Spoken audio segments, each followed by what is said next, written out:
সায়ন অনেক প্র্যাকটিস করেছে বকাঝকা খাওয়ার পর। ও ডিডিএলজি থেকে তুঝে দেখা তো জানা সানাম এইটা লিডটা বাজাচ্ছে। তো স্যার বাজান।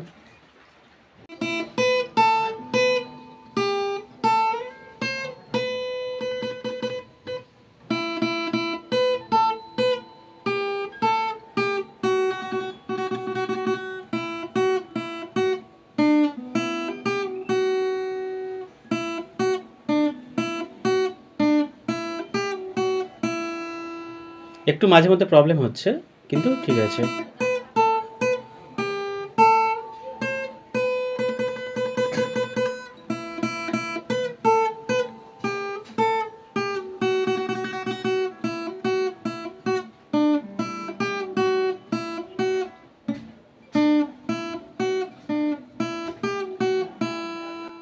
তেরি বাহম এই জায়গাটা একটু ভালো করে প্র্যাকটিস করবি, বুঝেছিস?